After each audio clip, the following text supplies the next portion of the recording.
अस्सलाम वालेकुम students, how are you all.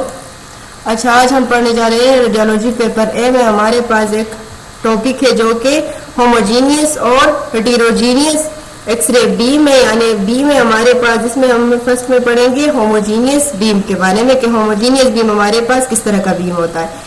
तो इस होमोजीनियस को ले ले तो ये हमारे पास क्या है, ग्रीक जबान का लफ्ज है जिसमें होमो का मतलब है सेम और जीनियस का मतलब है काइंड।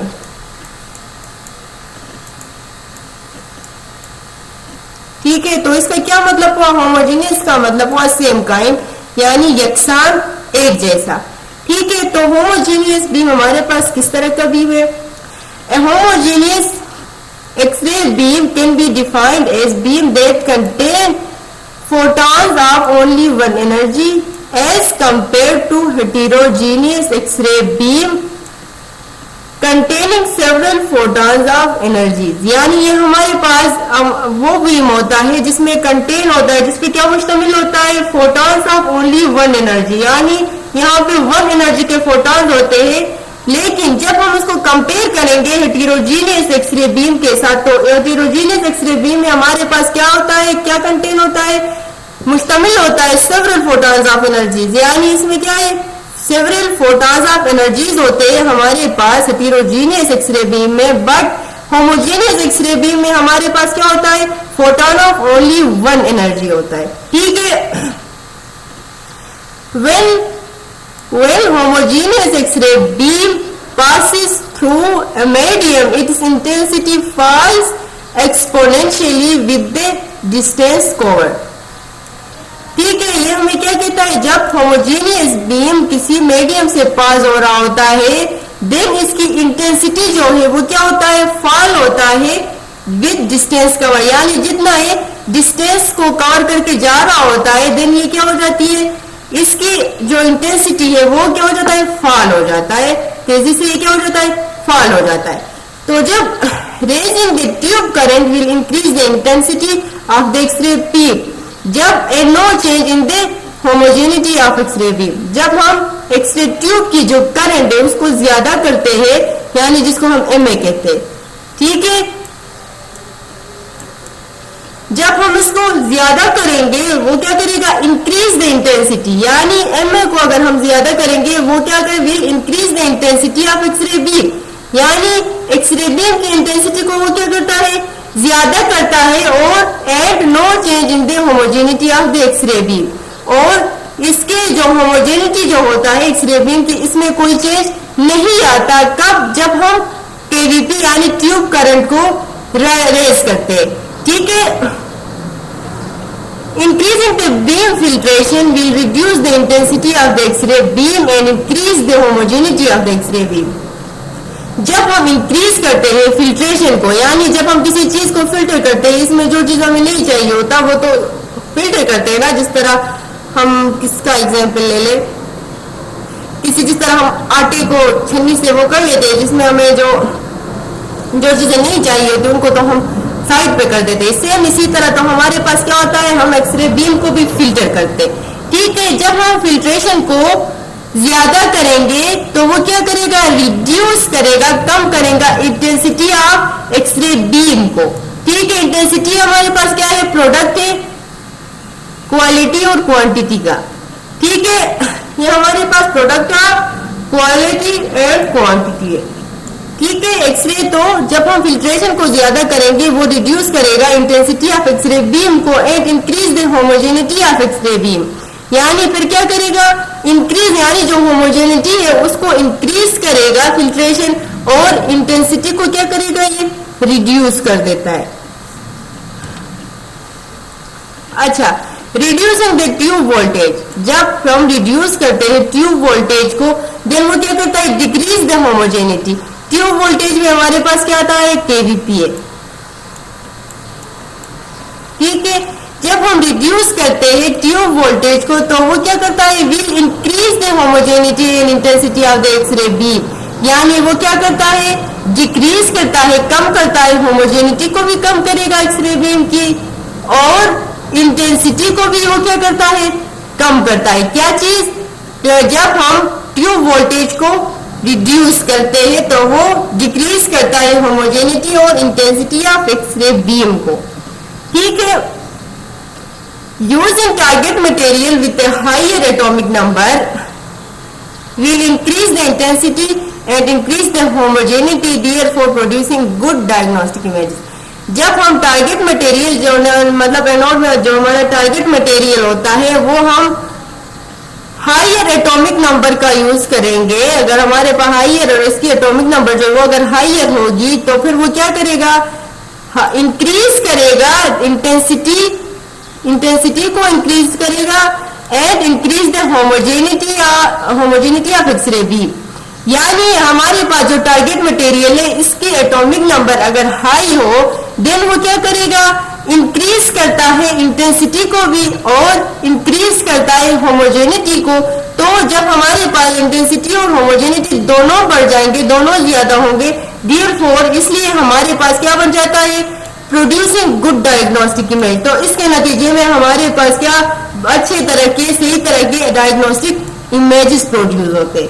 ठीक है, और दूसरे फैक्टर्स जो है जो कि इफेक्ट करते हैं एक्सरे बीम होमोजेनिटी को, वो हमारे पास क्या है, other factors that effect X-ray beam homogeneity are mA यानी मिली एम्पेयर, सेकेंड वन क्या है kVp kilovolt peak, and target material distance and half value thickness, जिसको हम एचवीटी भी कहते हैं शॉर्टली।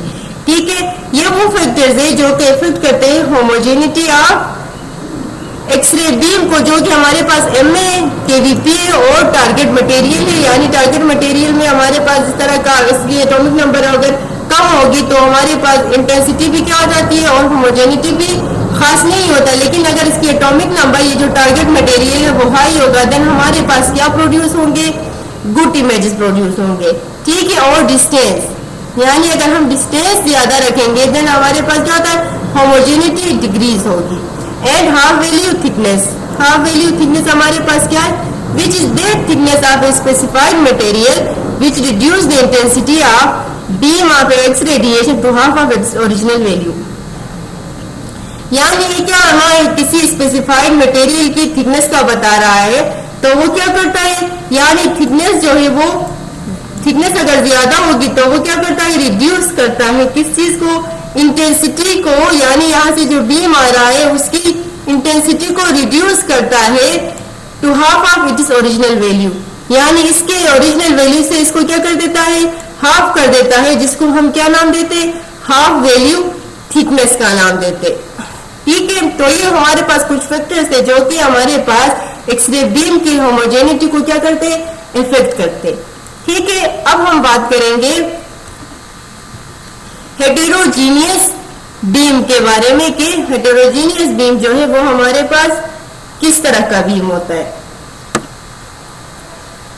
तो इसकी अगर हम बात करें हेटेरोजीनियस जो ये भी हमारे पास क्या ग्रीक जबान का लफ्ज है। ठीक है, इसमें हेटेरो का मतलब है डिफरेंट।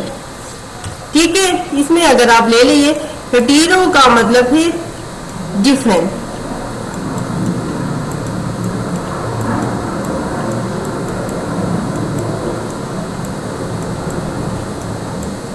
और जीनियस का मतलब क्या हुआ, काइंड।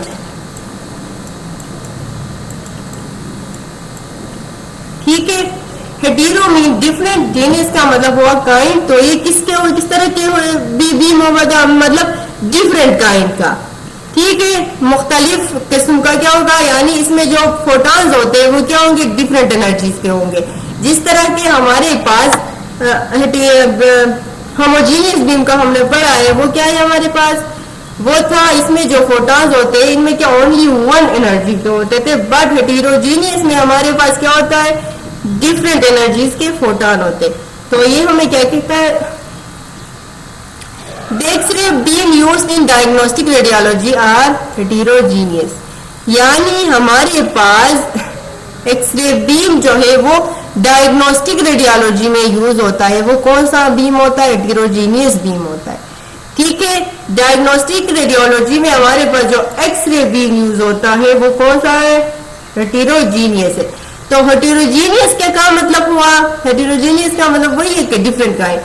यानी इसका ये मतलब that means that in an X-ray beam can be found photons with different energies. यानी इसमें जो फोटॉन्स होते हैं उनकी एनर्जी जो है वो क्या है, डिफरेंट होता है एक दूसरे से, ठीक है। यानी ये हमारे पास क्या एक बीम आ रहा होता है, इसमें बीम में क्या है मतलब एक्सरेज है, तो इसमें जो फोटॉन या जो एक्सरेज है इनकी एनर्जीज क्या होगी, डिफरेंट होगी एक दूसरे से। लेकिन होमोजीनियस में हमारे पास क्या होता है, photons of only one energy, लेकिन हमारे पास हेटेरोजीनियस में हमारे पास क्या है, फोटॉन्स विद डिफरेंट एनर्जीज के होते हैं।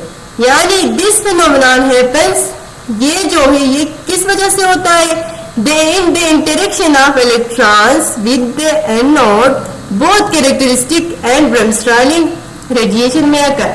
जिस तरह के मैंने पढ़ाया था ना आप लोगों को प्रोडक्शन ऑफ एक्सरे में कैरेक्टरिस्टिक और ब्रह्मस्ट्रालिंग का, ये किस लिए होता है, ये हेटेरोजीनियस किस लिए होते हैं, तो वो इसलिए होता है क्योंकि जब इलेक्ट्रॉन्स आके इंटरेक्ट करते थे एनोड के साथ, तो इसमें हमारे पास जो प्रोडक्शन होती थी वो दो तरह के एक्सरेज प्रोड्यूस होते थे।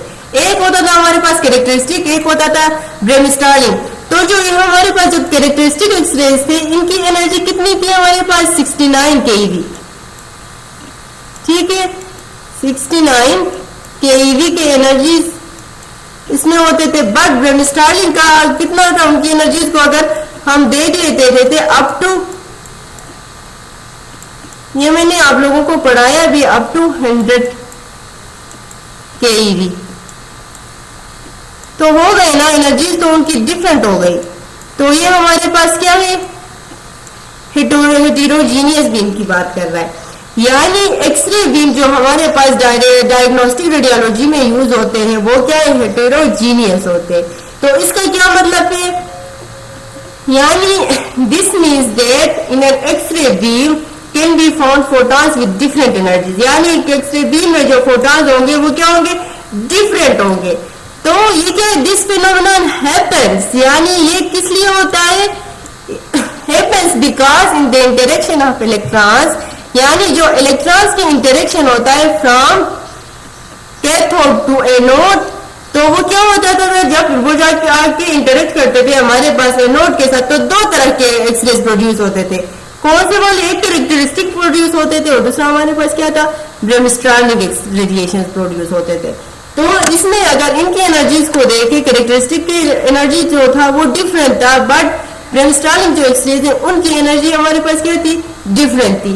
तो कैरेक्टरिस्टिक के हमारे पास 69 केईवी जो होता था उनकी एनर्जी, लेकिन ब्रह्मस्ट्रालिंग जो होते थे उनकी एनर्जी अप टू 100 केईवी था। तो इस वजह से वो क्या हो गई हमारे पास एक्सरे बीम हेटेरोजीनियस हो गया, ठीक है। तो डायग्नोस्टिक रेडियोलॉजी में जो एक्सरे बीम यूज होता है वो हमारे पास क्या है, हेटेरोजीनियस। तो ये थे हमारे पास दो बीम, एक्सरे बीम मतलब एक इसमें हमारे पास है होमोजीनियस, सेकेंड वन हमारे पास कौन सा था, हेटेरोजीनियस।